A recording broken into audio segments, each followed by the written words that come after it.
If you're a heating air conditioning technician or even a salesperson, what do you need to know about buyers' concerns and objections, and why does it matter? This is a fantastic question.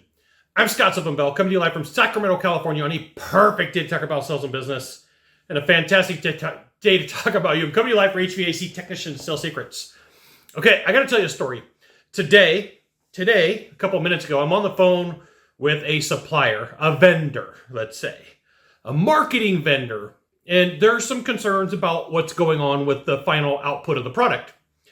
And so I'm having this conversation and I go, hey, you're new, you're my new rep, and I got to let you know that I have some concerns.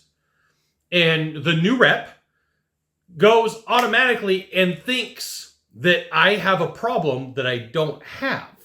Okay. So I go, hey, person, before we continue, I just got to share something with you. I've got a major problem with your company and your organization. Pause. The person replies back, goes, let me guess, it's a price issue. No, it's not a price issue. It's an accuracy issue, right? And so let's say that somebody comes to you with a problem, a concern, or an objection. Your way through understanding and figuring out what's going on happens through questions, happens through listening and not automatically assuming. And so here's me. I didn't have a price objection before. I wasn't worried about the price. It wasn't even on my radar. And now I'm like, wait a minute. Okay. Shh. Person brought it up. What is the issue? I started with a accuracy issue with data, and then my brain went, whoa, wait a minute, what if there is a pricing issue?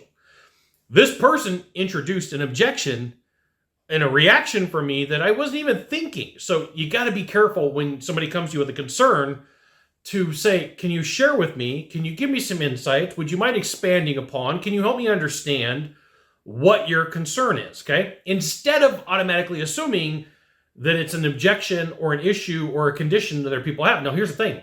If you want to be better at sales, you want to be good at what you do, you should absolutely join my email publication right here. Go to this URL, open a browser, type it in, drop in your name, your email address, maybe your phone number. I'll give you the goods, not in the Facebook group, not in the YouTube channel. It's an email publication. You'll get emails from me that you love. Okay, so the reason I bring this up is in this last month, I want you to think back when somebody's had a concern or an objection or a complaint or a condition that you, my friend, automatically assumed was something different. The word assume is a French word and is pronounced assume, right? Did you assume? Did you make an assume? Right? Never mind.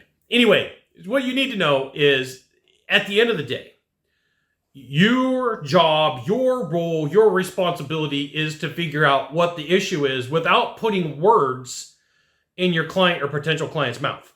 Your role, your responsibility is to ask questions. Oh, tell me more.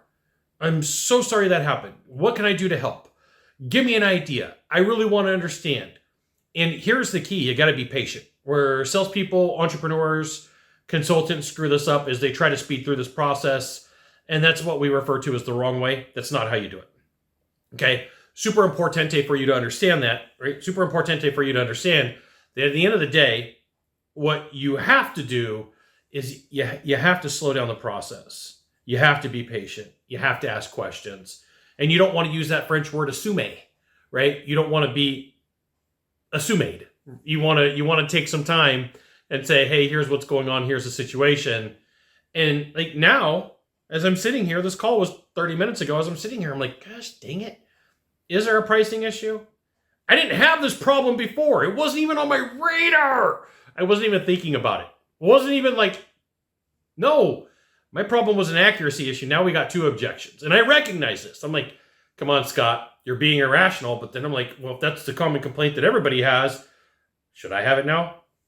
Be aware that you could be introducing an extra objection that you didn't even want to have. You got one of three things to do from here.